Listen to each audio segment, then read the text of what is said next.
मशाली गांव में आम आदमी पार्टी के संगठन मंत्री डॉक्टर मुकेश गिरी गोस्वामी के नेतृत्व में कार्यकर्ताओं की बैठक आयोजित की गई।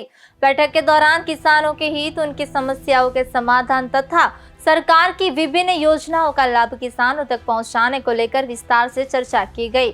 इस अवसर पर कहा गया कि किसानों को अपने अधिकारों के लिए बार बार आंदोलन करने की आवश्यकता न पड़े, बल्कि उन्हें न्याय और उनके अधिकार आसानी से मिले। इसी उद्देश्य से आम आदमी पार्टी लगातार कार्य कर रही है। देश और समाज की निष्ठापूर्वक सेवा करने की भावना के साथ कई नए कार्यकर्ता आज पार्टी में शामिल हुए। इसी दौरान जिला प्रभारी अंबाभाई जिला, किसान मंत्री परबत तरशीभाई, युवा मंत्री जीवनभाई मोहनभाई, गणपत बावाभाई तथा बूथ मंत्री दयालभाई मंजीभाई सहित कई कार्यकर्ताओं ने पार्टी की सदस्यता ग्रहण की। अपना मीडिया वाला आज का भारत खूब खूब आभार तमारो, जे एक जनताना अवाजने बुलंद करी ने जनता सुधी पहोंचाडવાનું કામ કરી રહ્યા છો। બસ મારો પણ એ જ વિષય છે। અમે આપની વિચારધારા સાથે એટલે જોડાયા છીએ કે ભાજપમાં થઈ રહેલા ભ્રષ્ટાચાર, ભાજપમાં થઈ રહેલા કૌભાંડ, ભાજપની અંદર થઈ રહેલા કાળા કામ, એની સામે જાગૃત થાઓ। એક ભારતને બચાવો, વેચાઈ રહેલા દેશને બચાવો। કેમ કે મારું કહેવાનું છે, ગરીબ માણસોના મકાનો ડિમોલેશન કરી નાખે છે ને ભાજપના રાજની અંદર હું છાતી ઠોકીને કહું છું, ગામડાની અંદર ક્યાંય ગૌચર નથી વધવા દીધી। આ લોકો કેટલા કઠિન કાળજાના છે જે ગાય માતાને રાષ્ટ્રીય દરજ્જો આપવાની વાત કરી રહ્યા છે, પણ કોઈ ગામની અંદર ગૌચર નથી બચવા દીધી એમને। ક્યાંય સરકારી પ્રોપર્ટી વસાહત, સરકારી ખરાબો નથી બચવા દીધો।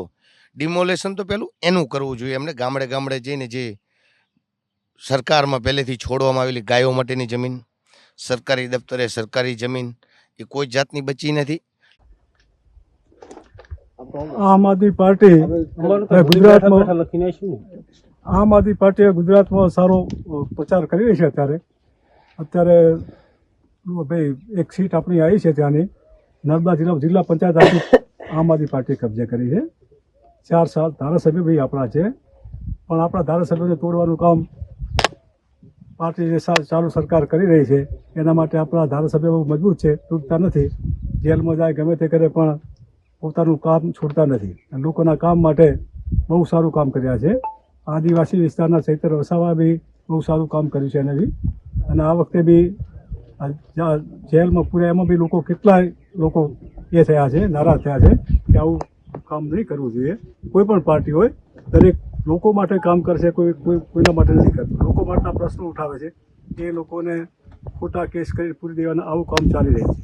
એટલે આપણે સતર્ક થવાની જરૂર છે કે આમ આદમી પાર્ટી છે એક સારું કામ કરે। દિલ્હીમાં બી 10 વર્ષ સરકાર ચલાવી, ખૂબ કામ સારું કર્યું। પંજાબમાં પણ અત્યારે કામ ચાલુ છે, સરકાર આપણી છે, બહુ સારું કામ કરે છે। લોકોનું કામ કરે છે, ખેડૂતોનું કામ કરે છે, કે બેરોજગાર છે એમને શિક્ષા આપે છે, સરકારી દવાખાના સારા ખોલે છે, વગર પૈસે લોકોની સેવા કરે છે। દરેક જાતની દવાઓ દરેક હોસ્પિટલમાં થઈ શકે આવી સુવિધાઓ બધે આપવામાં આવી છે।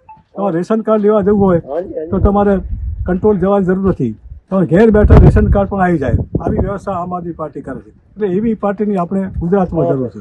આપણે એક ખાલી રેશન કાર્ડ લેવા જઈએ તો 4 ધક્કા ખાવા પડે છે।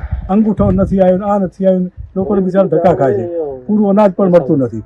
એટલા માટે જે દિલ્હીમાં પંજાબમાં જે સરકાર કરી રહી છે એ રીતે આપણે ગુજરાતમાં પણ થાય એવું આપણે લોકો ઈચ્છે છે। એટલે બધા સાથે મળી અને સારું કામ કરીએ, સારી સરકારને લાવીએ તો જ આપણું કામ થશે।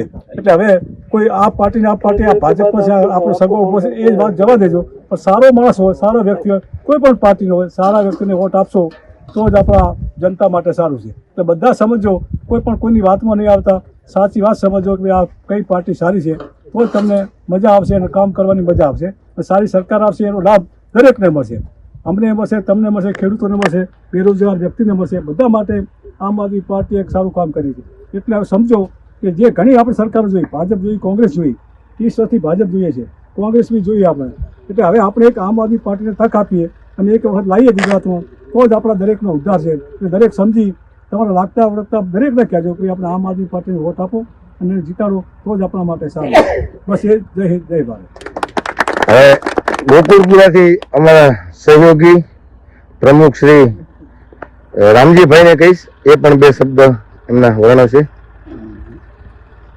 એમ તો કહેવાનું સાહેબે ઘણું કીધું હતું, મારે તો વધારે કહેવું નથી, કારણ કે તમે મહેમાનો આવ્યા, ગોવિંદજી ડેલિગેટ, એમના સાથે મહેમાનો, પ્રભારી મંત્રી મુકેશજી, પ્રમુખ શ્રી સાંતલપુરથી, બીજા પણ પ્રમુખો ભાઈ શું બધા આવી ગયા મહેમાનો, એમનું સ્વાગત કરું. સાહેબે ઘણું કીધું, વધારે કહેવું નથી. બીજા મારા ગામના બધા આગેવાનો છે, એમનો સાથ સહકાર મને ખૂબ મળ્યો છે અને ખૂબ આપતા રહે છે. મારા ગામ માટે જો આ પાર્ટીને અમારે આગળ લઈ આવશું મારા ગામના વિકાસ માટે અમે આ બધું તનતોડ મહેનત કરી રહ્યા છીએ.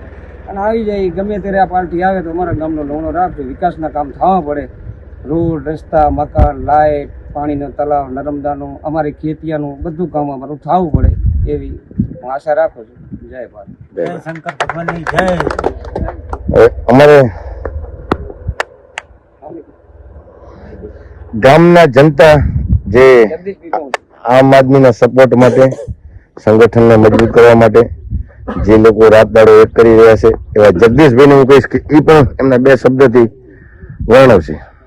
અમારામાં તો શું, અમારે વડીલ અમારા મામા રામજીભાઈ ખૂબ છેલ્લા તમારામાં પાર્ટીમાં આવ્યા ત્યારથી ખૂબ સહકાર અમને આપે છે. બાકી ધોળી ધફડીને અમારા કેનાલમાં પાણી આવતું નહોતું, પણ એ અમને 2 વીઘા પલારે એવું એમણે વ્યવસ્થા અમને કરી આપી છે. એટલે અમે માનીએ કે 30 વર્ષથી અમારા ગામમાં પાણી જેવો પ્રશ્ન કોઈ હલ નહોતો થઈ શક્યો.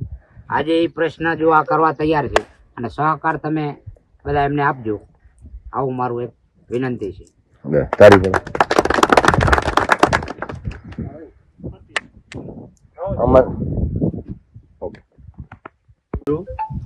આજે આપણા પવિત્ર સ્થળ પર ભેગા થયા છીએ અને ગામ લોકો પોતાનો કિંમતી સમય આપી અને તમે હાજરી આપી તે બદલ તમારો ખૂબ ખૂબ આભાર.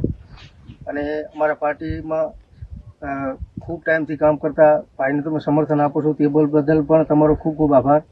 તો આજે આપણે સંગઠન મજબૂત કરવા માટે અહીંયા એકઠા થયા છીએ.